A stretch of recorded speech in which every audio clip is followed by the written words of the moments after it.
किसी ने खूब कहा है कि पानी में गिरने से इंसान की मृत्यु नहीं होती। इंसान की मृत्यु तब होती है जब उसे तैरना नहीं आता। परिस्थितियाँ कभी भी समस्या नहीं बनती। समस्या तब बनती है जब उनसे निपटना नहीं आता। नमस्ते दोस्तों, मेरा नाम है भूला और आपके लिए एक छोटी सी कहानी। ये कहानी एक दिव्यांग राजा की, जिसके राज्य में कहीं कोई समस्या नहीं थी। सब लोग खुश थे, ऊपर वाले का धन्यवाद करते थे कि इतने अच्छे राजा आपने हमारी जिंदगी में भेजे। वो राजा दिव्यांग था। उसकी एक आंख नहीं थी, एक पैर नहीं था, लेकिन राजा को इस बात का कोई मलाल नहीं था। एक दिन राजा अपने महल की गैलरी में घूम रहा था, गलियारे में घूम रहा था और पोर्ट्रेट्स देख रहा था। जो शानदार पेंटिंग लगी थी उनको देख रहा था। वो जो शानदार पेंटिंग थी वो उसके पूर्वजों की थी, उसके पिताजी की, उनके पिताजी की। वो राजा घूमते घूमते उन पेंटिंग को देखते देखते निहारते हुए सोच रहा था कि कितने शूरवीर खानदान में मुझे जन्म लेने का मौका मिला है। ऊपर वाले का धन्यवाद है, मेरे पिताजी इतने शूरवीर थे, उनके पिताजी इतने शूरवीर थे। वो देखता चला जा रहा था और जब आखिरी पेंटिंग को देखा और जब उसके बाद की खाली जगह को देखा तो चिंता में पड़ गया। उसे मालूम था कि अब जो यहाँ पर पेंटिंग लगेगी वो उसकी लगेगी।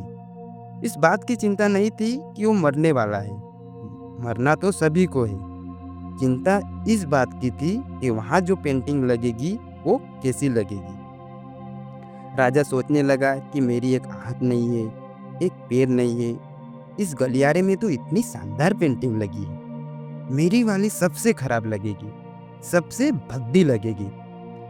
उसके अंदर ही अंदर चिंता होने लगी। तो राजा ने सोचा कि मेरे मरने के बाद ना जाने कैसी पेंटिंग बनेगी। एक काम करता हूँ, मैं जिंदा हूँ, इसी बीच में एक शानदार पेंटिंग बनवा देता हूँ, ताकि कम से कम ये तो सुकून रहे कि मेरी अच्छी पेंटिंग यहाँ पे लगेगी। तो उस राज्य में ऐलान करवा दिया गया, पेंटर्स को न्योता दिया गया कि आप आइए और राजा साहब की तस्वीर बनाइए। शानदार तस्वीर बनाएंगे, शानदार इनाम मिलेगा। पेंटर्स आए, उन्हें मालूम था कि शानदार पेंटिंग बनेगी तो शानदार इनाम मिलेगा, लेकिन शानदार बनेगी कैसे? राजा की एक आंख नहीं है, एक पैर नहीं है, इसे राजा की क्या तस्वीर बनेगी? और पेंटर सोच रहे थे कि इनाम की बात तो छोड़िए, अगर खराब बन गई तो राजा गुस्सा हो गया तो सजा मिलेगी। इसलिए बड़े बड़े चित्रकार भी आगे नहीं आए, हाँ नहीं भरी। तभी एक लड़का आकर के बोला, राजा साहब, मैं आपकी पेंटिंग बनाना चाहता हूँ, मुझे 24 घंटे का वक्त दीजिए। बड़े बड़े पेंटर्स आश्चर्य में पड़ गए कि लड़का क्या चाहता है, मतलब फांसी पे लटकना चाहता है क्या? राजा को गुस्सा दिलाना चाहता है? क्या पेंटिंग बनाएगा? राजा को भरोसा था, उसने कहा ठीक है, आप बना करके लाइए।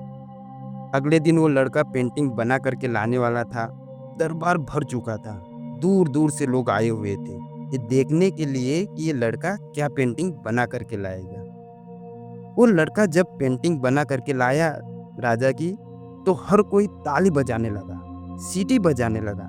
राजा ने जब वो पेंटिंग देखी तो खुश हो गया। राजा ने सोचा कि वाह, मतलब इससे अच्छी पेंटिंग तो उस गलियारे में नहीं है, ये अब तक की सर्वश्रेष्ठ है। राजा ने उस लड़के को बड़ा इनाम दिया। वो लड़का वहां से चला गया। आप सोच रहे होंगे कि लड़के ने उस राजा की, जिसकी एक आंख नहीं थी, एक पैर नहीं था, उसकी क्या पेंटिंग बनाई होगी। उस लड़के ने राजा को एक घोड़े पर सवार दिखाया। एक साइड से वो तस्वीर बनी हुई थी जिसमें राजा का एक ही पैर दिख रहा था। राजा तीरंदाजी कर रहा था, निशाना साध रहा था, और जब निशाना साधते हैं तो एक आंख बंद हो जाती है। एक आंख बंद थी, वही वाली आंख बंद थी जो राजा की नहीं थी। तो इस तरीके से लड़के ने आंख बंद कर दी, एक ही पैर दिखाया, राजा को घुड़सवार दिखाया, निशानेबाज दिखाया और इतनी कमाल की पेंटिंग बनाई कि वो अब तक की सर्वश्रेष्ठ थी। उस लड़के के सामने भी चुनौती थी, संकट था, लेकिन उसने सकारात्मकता का साथ नहीं छोड़ा, पॉजिटिविटी का साथ नहीं छोड़ा। जिंदगी में चाहे जो संकट आ जाए, एक वैक्सीन डोज हमेशा लगा करके चलिएगा। इसे पॉजिटिविटी का वैक्सीन कहते हैं। और इसकी डोज रोजाना लगाना जरूरी है। जिंदगी में चाहे जिस मुकाम पर आप हो, जिस संकट में आप फंस जाए, जिस भी स्थिति में आप हो, अगर आपने पॉजिटिविटी की वैक्सीन लगा रखी है तो यकीन मानिए आप उस संकट से बाहर निकल आएंगे। बस आपसे इतना कहना चाहता हूँ कि जिंदगी में उम्मीद का साथ मत छोड़िएगा, क्योंकि जिसने उम्मीद का साथ छोड़ दिया जिंदगी उसका साथ छोड़ देती है। हर पल सकारात्मक रहिए, खुश रहिए, प्रसन्न रहिए, ऊपर वाले के आशीर्वाद के साथ और अपनों के प्यार के साथ और अपनी अच्छी और सच्ची मेहनत के साथ कर दिखाओ कुछ ऐसा कि लोग करना चाहे आपके जैसा।